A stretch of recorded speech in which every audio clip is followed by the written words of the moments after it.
Hey, welcome back to another episode of Health with Hashimoto's. This is episode 2 in our GLP series.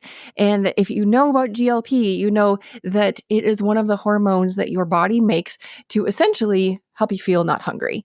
And we talked about medications last week, and we're talking about how to naturally raise your own GLP this week. And then next week, a system to make it very easy. And if you don't know me, I am Esther. I am the host of this podcast, Health with Hashimoto's. We're doing a video episode again this week. I am a wife and I am mama to 4 boys. I homeschool 2 of them.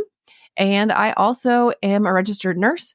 I am a holistic health educator. I love helping people with their health. Absolutely lights me up inside. So GLP-1, like I said, is that hormone, and we're doing a 3-part episode. You can see if you're watching the video on the graphic there, it's an image of somebody who weighs about 250 pounds, and then somebody who weighs about 150 pounds on the other side. And look at his or her, I think it's a her, look at her heart. It makes me sad because that heart, you can see the yellow around it. And that is not a healthy heart. And I trust and I hope that this person is working so hard to be healthy. Most people are.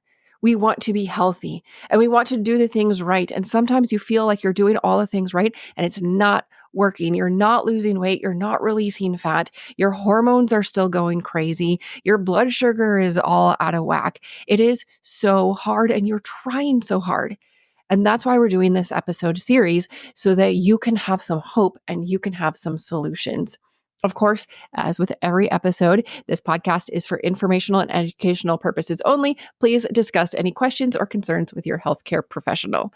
Some of the things I will be talking about on this episode, if it's like a supplement or a probiotic, also the disclaimer that it might not be tested on pregnant or breastfeeding women. So if you are pregnant or breastfeeding, discuss it with your provider. So GLP-1, what is it? It's a hormone. I saw a description online the other day and they called it the unhunger hormone. I thought that was kind of catchy because that's kind of what it is. It works in 2 different places. It works all over your body, primarily 2 different places. The first place it works is in your brain.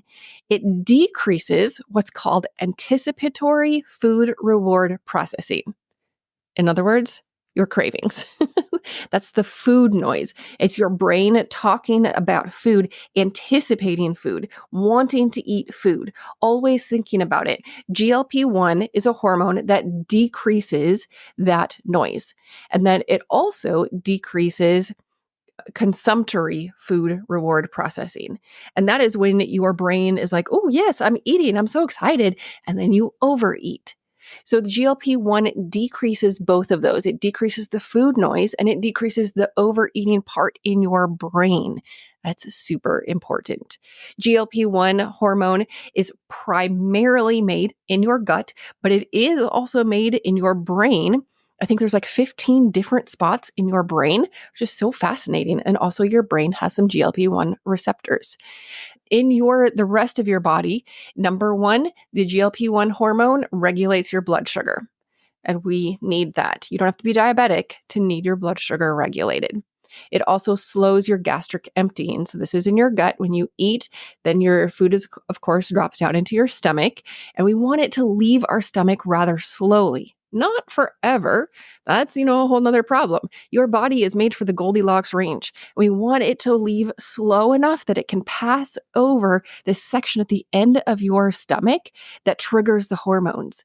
And GLP-1 is one of them. There's also GIP, PYY, and CKK. They're really cool, and I did talk about them on the last episode.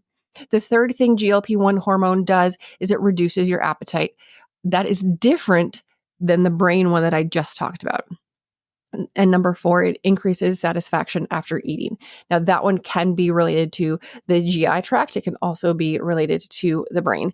Your GLP-1 hormone is so helpful, and you naturally have it. You have the GLP-1 hormone. It does decrease as we age, and it decreases as we gain weight.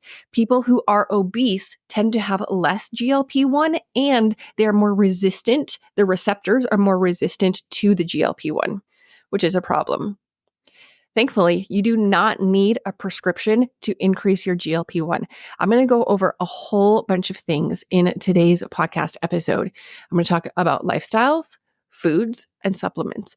All of these, I could find literature and research, peer-reviewed research that talks about how these different things impact your own production of GLP-1. Let's do lifestyle first. Number one, regular exercise. When you exercise, either moderate intensity or high intensity, it can increase the amount of GLP-1 that your body makes. So have you ever noticed that? Like you could just go do a workout and you're not really hungry. Some of that is your GLP-1. A regular exercise also can reduce that resistance that our bodies can have towards GLP-1. So regular exercise, another reason to put it on your list. We all know it's healthy, right? Another thing, I talk about it so many times on this podcast, is reducing your stress. Reducing your stress is so important for your hormones. It's so important for your immune system. If you have Hashimoto's, it might have been triggered or caused by stress. That is one of the root causes and one of the triggers of Hashimoto's. We want to lower our stress because it impacts everything. It also impacts your GLP-1. High levels of stress can reduce your GLP-1 production. When you're stressed, your whole digestive system doesn't work well. And this is one example of how it's not working well. Before you eat, let's see if I put this on the next screen, you're going to eat slowly. I'm going to talk about another one in a minute. Chew your food well and eat at a moderate or slow pace. When you do this, it increases your GLP-1 and the PYY hormones. Remember I said there's 4 hormones like down at the base of your stomach. That's GLP-1, GIP, PYY, and CKK. So eating slowly can release at least 2 of those. And then when you eat mindfully, it also can help your GLP-1. This is what I was talking about, or what I was going to talk about doing some deep breaths before you eat. When you breathe with your diaphragm, so your stomach instead of your chest and your shoulders, you are sending your body into rest and digest instead of fight and flight. So taking 5 to 10 deep diaphragmatic breaths before you eat can help your stress. It can help you get into that rest and digest. And as you're breathing through your nose, especially if you're sitting there at the table smelling your food, guess what? One of the places that your brain makes GLP-1 is the olfactory bulb. It's just a fancy way, it's a fancy name for the place where your senses of your, like the sensory information of the smell translates into the signals that your brain reads. So when you breathe in through your nose and you're smelling that food, you're actually already starting to make GLP-1 for that meal. It's so cool. Yet another reason to take some deep diaphragmatic breaths before you eat.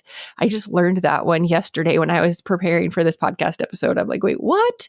So cool. Another thing that when you're eating, eat your vegetables first. Now, if you follow the glucose goddess, or if you've heard my episodes on blood sugar and the glycemic index, all of those different things, I have talked about eating your vegetables first because we know that it lowers your blood sugar for the meal. It lowers the impact of your high sugar foods. If you eat your vegetables first, and then your proteins, and then your carbohydrates, it does better in your stomach and for your blood sugar. I found out while doing research for this podcast episode, one of the reasons why that is because eating your vegetables before carbohydrates can raise your GLP-1 levels. So cool. So yet another reason to do what we've already talked about before. Now, I'm going to be honest, and sometimes when I'm looking at my plate, I don't want the vegetables first, but maybe knowing this information will help me make that choice. Because sometimes we need extra reasons to actually do the work that we know that we need to do. So eating your vegetables first can help you create more GLP-1. This one is not going to apply to everybody. This is sleep apnea. If you have sleep apnea, it can lower your GLP-1 production, and we don't want that. So Things to do for sleep apnea, of course, wear your CPAP or whatever mask that you use at night to make sure that you keep breathing. We want to make sure that you keep breathing, and then work on your weight. And then, of course, you're in this like catch-22. You're trying to work on your weight, but it's not working because your sleep apnea is interfering with your GLP-1. This is this cycle. So there are other things that you can do in addition to, having me just say, lose weight. That's not helpful. You're already trying to do that. Let's talk about ways that you can do it. In the foods that we eat, there are a whole bunch of them. I'm going to go over. We're going to start out with bitter foods. We don't eat a lot of bitter foods now. We tend to do sweets and salties, not a lot of bitters. But bitter foods can stimulate the taste receptors in your gut, and those signal your L cells and your enteroendocrine cells to produce more GLP-1. GLP-1 is primarily produced in your L cells in your gut.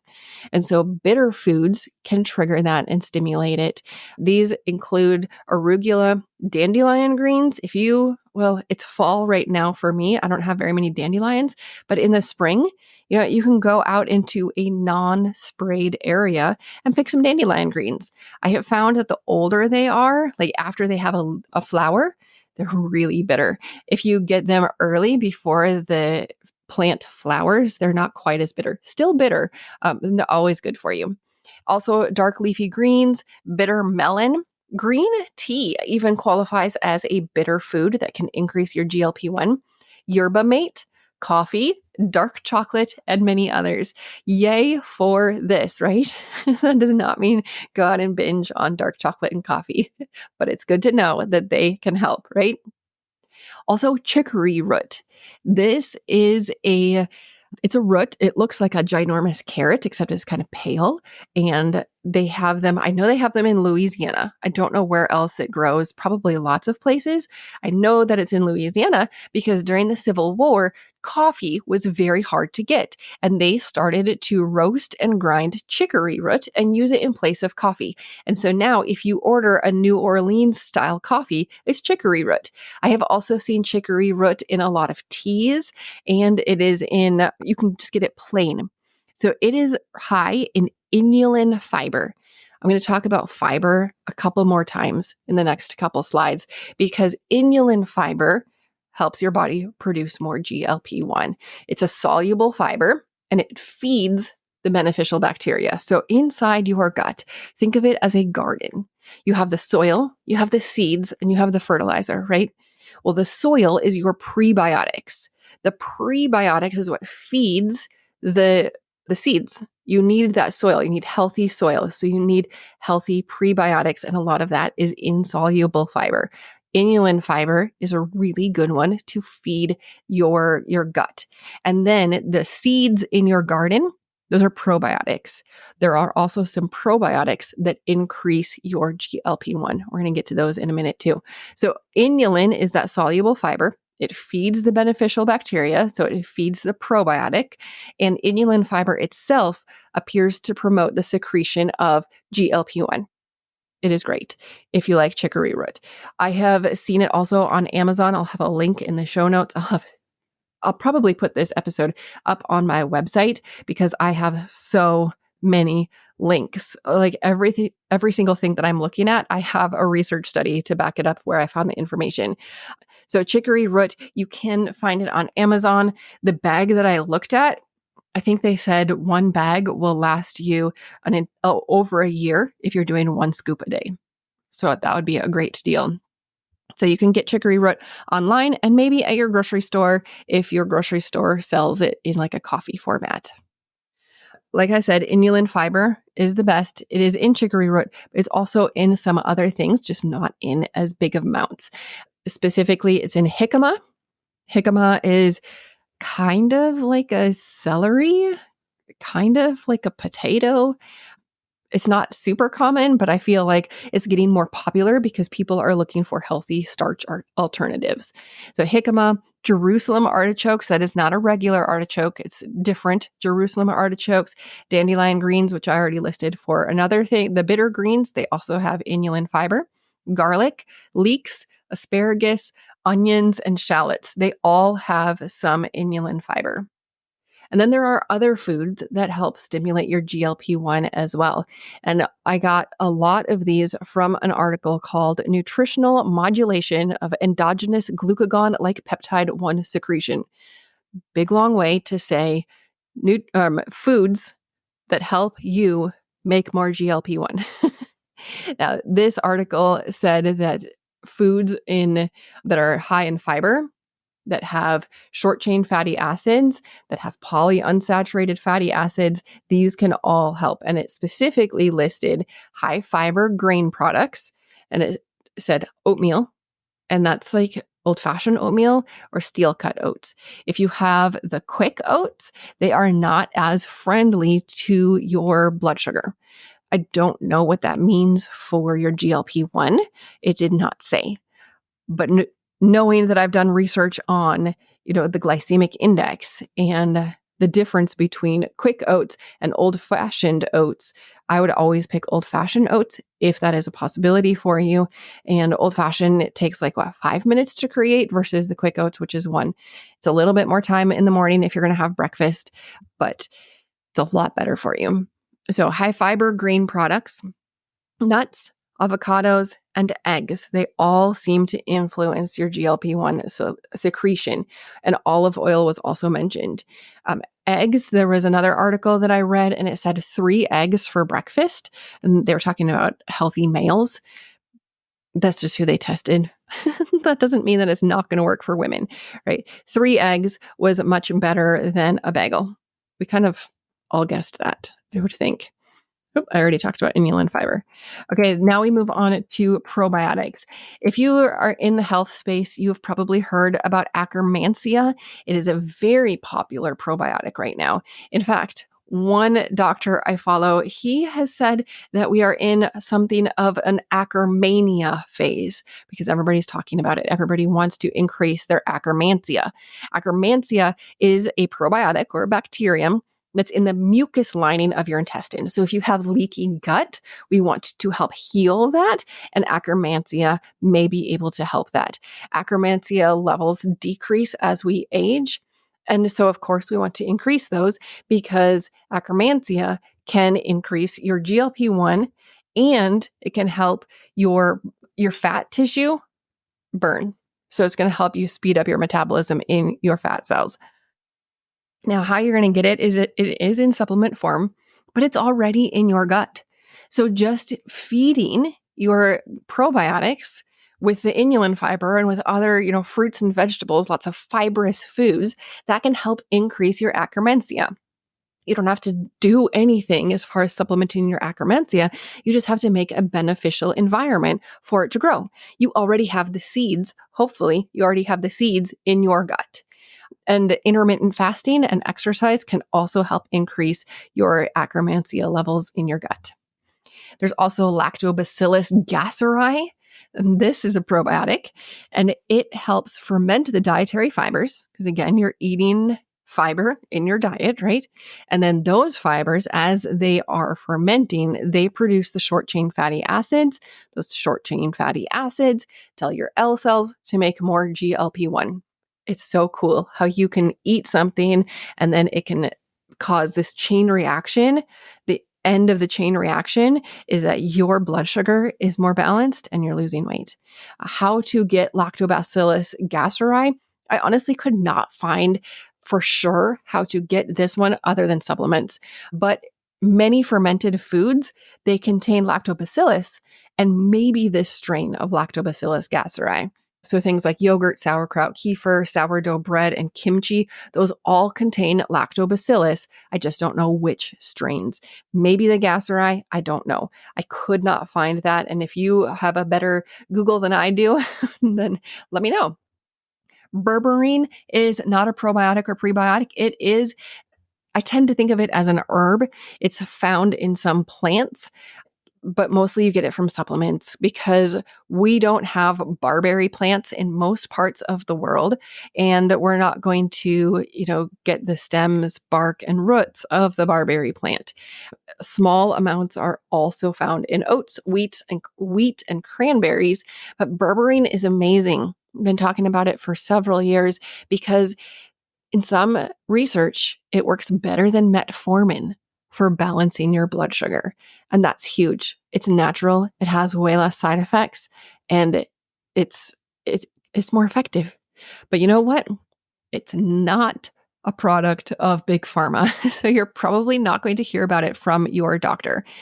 Berberine helps control your blood sugar. It reduces inflammation and it helps trigger GLP-1, GLP-2, and PYY. It's a great thing. So where you're going to get it, usually supplements. Now I'm going to, interject here. Don't go out and get all of these things. Next week, I'm going to talk to you about a system that's easier. But if you're going to do any of these, pick one, pick two. Don't do all of them. Of course, you can still deep breathe. You can chew slowly. You can eat your vegetables first. All of those things, do those. But as far as products, don't go hog wild and get all of these. Pick one or two or wait till next week, or I'll have a link that you can scan so that you can learn about a system that's so much easier and it's already tested. You're not going to have to worry about things interacting. Another thing that can help with GLP-1 is cinnamon. Of course, we all know what cinnamon is. It's a spice. And in this pumpkin spice season, it is very popular. I love cinnamon. They have found that in high amounts, 3 grams, it can increase GLP-1. In lower amounts, 1 gram a day, it did not do that. It was cassia cinnamon that was used in that trial. 1 teaspoon is about 4 grams. So this would be about, 3/4 of a teaspoon. And the healthy limit for cinnamon is about 4 to 6 grams. So it's on the higher end of what is safe if you want to use cinnamon to help your GLP-1. So it's not what I would go to first. I love some cinnamon pretty much any time of the day, but especially in my breakfast. But I'm not going to go crazy and get too much in an attempt to lower my GLP-1. I want to do everything safely. Gardenia is another one. It is an evergreen shrub. And when I hear gardenia, I think perfumes and smells.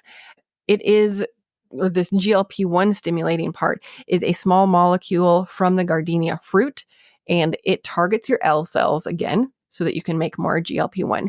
This one is a supplement. I could not find any place to get it naturally. Some people said that it used to be used as a natural blue food coloring, which is weird to me because the flowers are white. I'm just telling you what I read. Resveratrol is another one, and that one is found in the seeds of grapes and other foods, and it also releases GLP-1. How to get that one? Red wine, port, red grapes, blueberries, even peanuts, which doesn't really make any sense because they're not red or purple or blue. Grape and cranberry juices also can have some resveratrol in them. And then this is a quote from Dr. Ruscio, who is he's the one who said that acromania is going on right now in the health world. He said, rather than trying to raise levels of just one microbe, like Akkermansia, it's more helpful to think in terms of your microbiome being a whole ecosystem that needs nourishment and balance. And that is why next week I am going to be talking about a system to help your GLP-1, because it is better to do things looking at the whole picture instead of just targeting one thing. So next week is going to be about that GLP-1 activating system. If you want to know more right now, if you don't want to wait until next Thursday when that episode comes out, then scan this code, this QR code if you're watching, or you can text if you're, on your phone. This will be down in the show notes. You can text GLP to 507-204 3050. And that is my automatic text number. It does come to me, and you'll text that number, you'll text GLP to 507-204-3050, and you'll get an autoresponder from me asking for your name, and I guess I'll already have your phone number. And then it will ask, can I text you? that double confirmation. And then I will send you a website that you can go to so that you can be the first to know about this system. It does launch soon. It is from the same company that creates the LifeVantage. It creates the Protandim NRF2 that I talk about a lot, and the NRF1, also the activating collagen. So many really good and researched products that all tell your body to make what it's supposed to make. I'm excited about this one. Thank you for listening. Make sure to subscribe so you get the next episode, and tell your friends about it. This is something that can help everybody, not just people with Hashimoto's. Activating your own GLP-1 can help everybody's health. Thank you so much for joining me. And again, remember that this podcast is for information and education only. Please discuss any questions or concerns with your healthcare professional.